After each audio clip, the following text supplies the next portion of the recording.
Hi everyone, it's Matt Difanis, and since this particular office studio setup has been in front of a few thousand sets of eyes in the last few weeks, I've had several people reach out to me asking for some details on how my studio is set up, because now that we all live in this virtual and Zoom native habitat, it is important to look and sound our very best.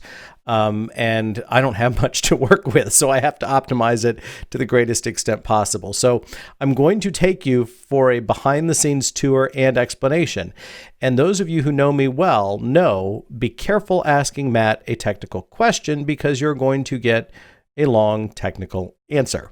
And before I get into the technical details, I do want to point out everything that I have set up is very easily replicatable. And rather than just giving you a product list and a bunch of hyperlinks, I do want to show you how it is all set up so you sort of get a sense of the cohesive whole, I hope.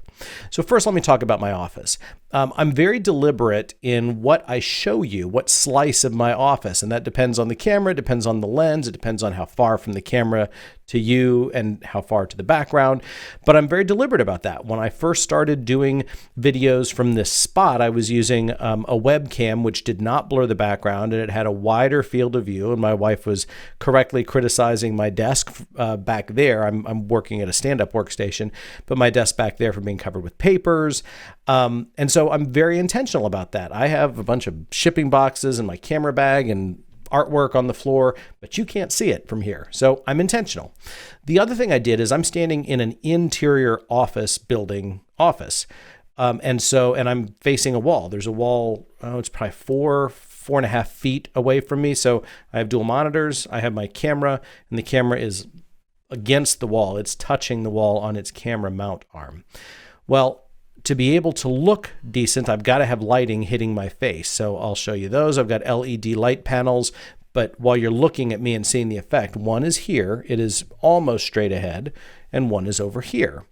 And of course, the office has office lighting as well, but that not only lights my face and keeps my eyes from looking dark and raccoon-like, but having one off to the side also provides a little bit more three-dimensionality. This particular kit, the brand name is Dazzne, D-A-Z-Z-N-E. I ordered it on Amazon. There are multiple kits available. This particular kit is designed for a desktop setup because it comes with 2 lights. It comes with desk clamps, telescoping desk clamp mounts, everything you need. The power supplies, the lights, the desk mounts, and a wireless remote control. The remote control is, it's crazy cheap. However, it does work. And so what I do is I'll physically flip a switch on the lights. I have them preset, so I have to toggle through just one button to get the lights to the right brightness and to the right color temperature. So that I can get them to blend with whatever my office environment is. Otherwise, if you're mixing incandescent light with daylight, the daylight will look blue or the incandescent light will look orange or yellowy, and I don't want to look jaundiced. So these are color temperature adjustable. So those lights are from Dazzne. Now, last time I checked, that product was still out of stock on Amazon, but I'm happy to provide a product link. Okay, so next item is the camera. So one way that somebody put this when I was in a Zoom meeting early in the pandemic and had first started using this particular type of setup, the person had commented in the chat box on our Zoom meeting, "Why does Difanis look like he is hosting a documentary?" And the reason is I'm using a large sensor full frame camera. And so Sony, Nikon, Canon all have, and other brands as well, Panasonic, all have mirrorless cameras. So they're serious looking cameras, but they're not DSLRs. They don't have a mirror that kicks up every time you take a picture, which lets them do video, and in this case, continuous video shooting much better. They're also smaller than traditional DSLRs. So this is a full frame Nikon Z6 that I'm recording on right this minute. I also have a Nikon Z7, and I'm using a prime lens. And prime lens means it's not a zoom. It's a lens that is a fixed focal length, but will let in more light. The more light it lets in, number one, the less noise there is in the video signal, but number two, the more it will blur the background. And so the blur that you see behind me, if I step out, it will refocus because that blur is not a computer effect. That blur is an optical effect from the lens. So It doesn't really matter what camera you use. You won't get quite this exact same effect if you're using a crop sensor or a bundle with a kit lens with a zoom lens on it. But if you have a reasonable amount of distance between you and your background, you will still get a whole lot more background separation and blur than you would get out of any kind of webcam. So there's that. So my particular one is a Nikon Z6. Right now I'm using a 20mm lens, but I have the camera set to crop into 30mm. So a 28mm, a 30mm, a 35mm. Any of those focal lengths would work well depending on what platform you have. And a regular old kit lens will work fine. It just won't blur the background quite this much. It will be a little less light sensitive. The camera is sitting on a desk clamp arm, a heavy duty one. I mean, I think just the clamp arm setup was like $379. So it's not cheap, but it is very sturdy, and it gives me a lot of adjustability so that I can move the camera on numerous axes while still having it be super stable.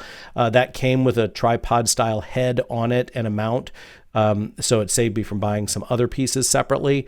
So you don't have to spend that money if you have plenty of open space in front of you and just want to use a cheaper tripod standing on the floor, or if you have a huge desk area, physical desk area, you could use a tabletop tripod and mount the camera to that. But a good quality solution is either going to be this arm, which I bought from B&H Photo, which, as I said, is like $379, or Manfrotto, which is a maker of professional tripod gear.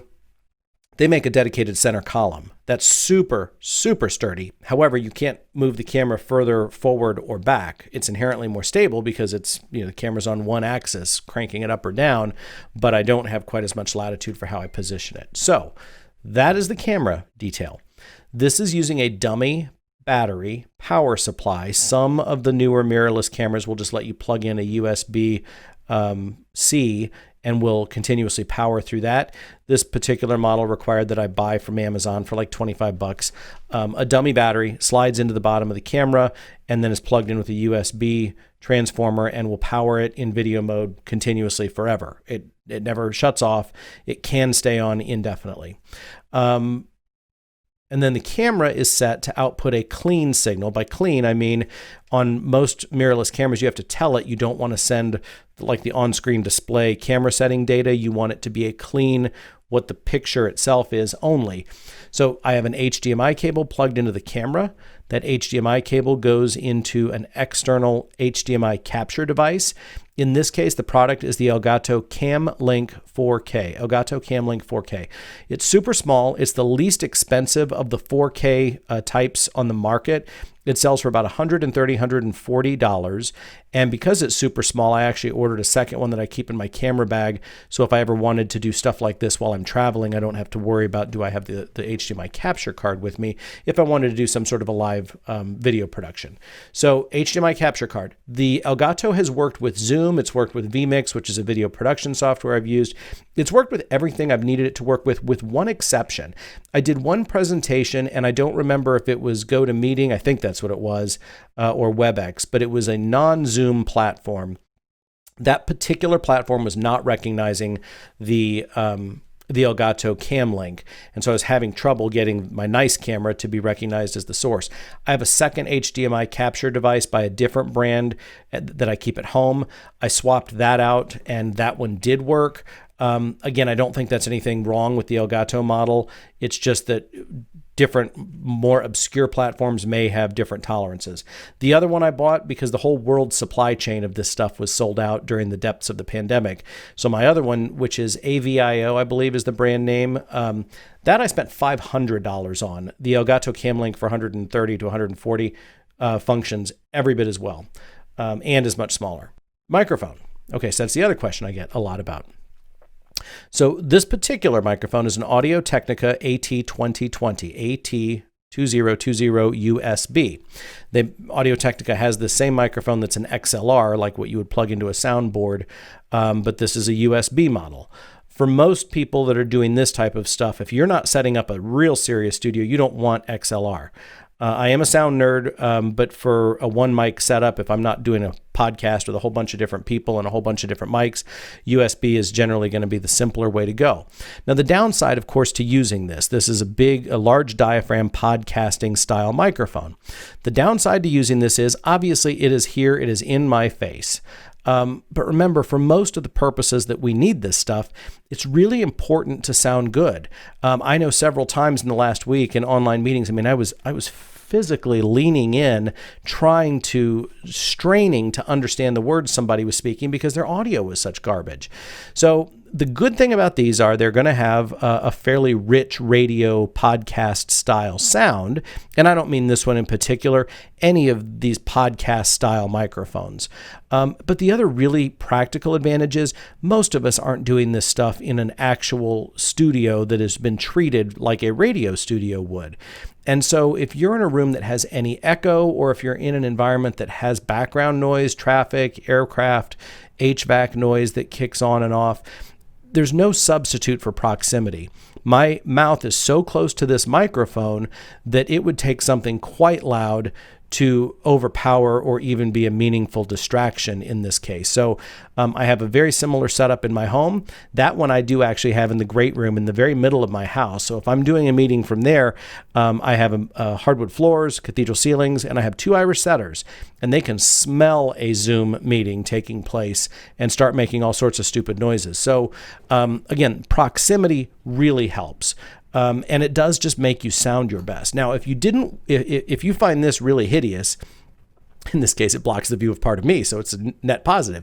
But if you find this look really objectionable, what you could also do is either wear a lav mic that is plugged into the microphone interface on the camera, or you could buy a shotgun microphone, put it on the cold shoe on the top of the camera, and aim the shotgun microphone. And if the camera is no more than 3-4 feet away, that shotgun microphone will sound fine. It won't sound quite as rich. There's a proximity effect. So when the closer you get to the microphone, sort of the bassier and fuller it will sound. So it won't sound quite that way, but it'll still sound clean. And if it's a decent quality shotgun, it'll minimize how much echo because it rejects sound coming in from the side. Lav mics work fine also. Not quite this level of proximity, but that's also a good way if you want something that is more subtle. And there are USB lav microphones, or get an even cheaper one that will just plug directly into the microphone jack on your camera. So there's the microphone, the boom arm.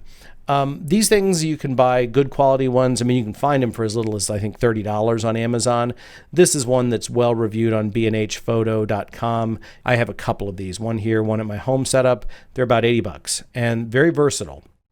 Also comes with an extension arm, so if you need it, the arm to be coming from up higher to come over the top of a monitor, it has that as well. So that's about an $80 item. This little pop filter I think was a $10 item.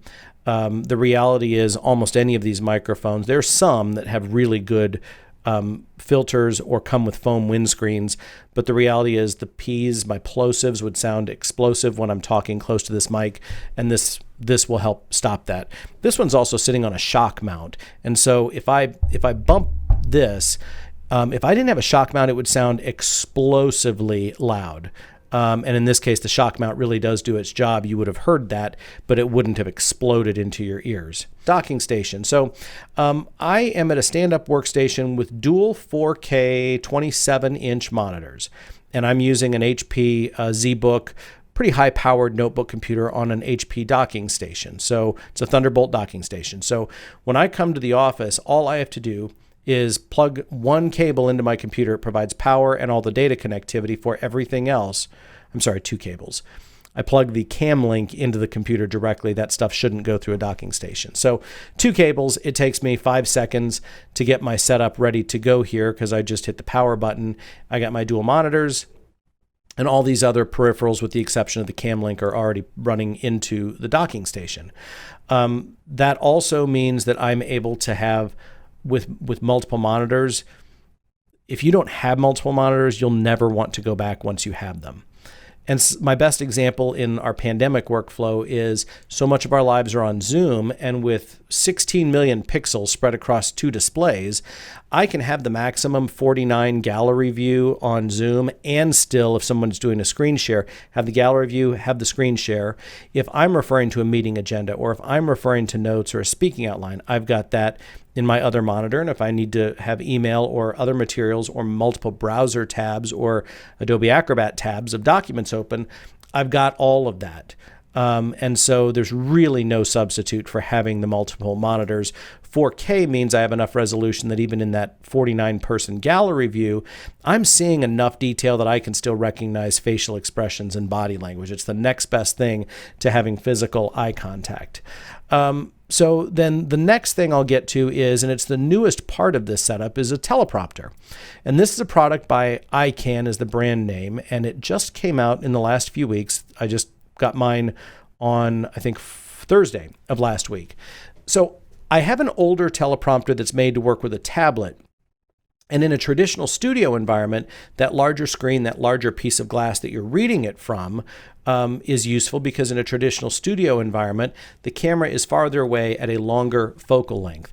But all of this Zoom stuff that we're doing, and the way my video like this one is set up right now, the camera is just at the end of my arm. So a cell phone being used as the teleprompter source, reflecting off of beam splitter glass, meaning I can read the script off of the glass and the lens. I'm staring straight into the lens. So it's a real teleprompter setup using the smartphone and that screen size. Plenty big. And I've only done one short video with that so far, so you probably haven't seen me use that for anything yet. But the big advantage to doing that is it comes with a remote control, and that remote control will let me change speed. But if the speed isn't exactly perfect, there's a trigger button that will let me start and stop the script. And so what I don't have to do is I don't have to load the script onto a teleprompter app and then rehearse it 12 times to get the speed exactly the way I need it, or to put in an extra blank line to give me space between a paragraph or to catch up. In this case, it saves a lot of that rehearsal time. So I usually will still want to record something more than once or do a run through before I expect to record it for real. But the teleprompter app works great. This particular setup works great, and it is designed to work either with a smartphone or to actually mount to the filter threads on the end of a lens attached to your camera. So the last thing I'll talk about, nerd out for a minute, is the camera setup. And for the visuals, that's really the most important part. There is no particular camera that you have to get.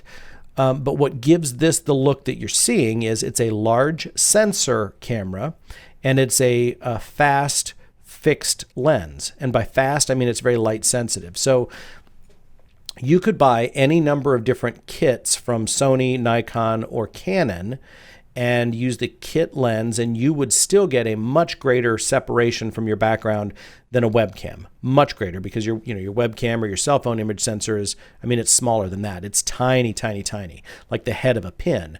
Whereas this is the same size sensor as a 35 millimeter frame of film. If you're millennial or younger, you may have no idea what that means.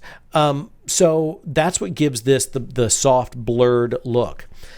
I'm using a prime lens that is a 1.8 lens, and I think it's set at f2, meaning that the aperture is set really large. That lets it get really good quality video without looking grainy, without having a bunch of nasty noise in the shadows. So I'm well lit. I'm using a fast lens. I'm using a large sensor. The overall quality of the video is going to be good, but also it's what helps separate me from the background and provide that nice soft blur. So what I'm using is a full frame Z6. I have a full frame Z7 as well that functions identically.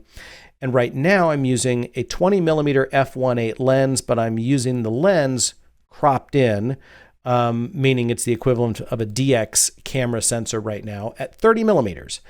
And remember, I said I'm very intentional about exactly how much background I'm showing you. So this or a tiny bit tighter would work. So something in the 28, 30 is what you're seeing right now, or a 35 millimeter prime lens would look really good, but it's partially going to depend on how wide a sweep of your background you want to have, as well as how much distance you have between you and the camera. If, for example, I had more open floor space in front of me, I might have a tripod and I might have the camera another foot farther away, in which case maybe a 50 millimeter focal length instead of 30 or 35 would work best. So any number of different camera options you can get.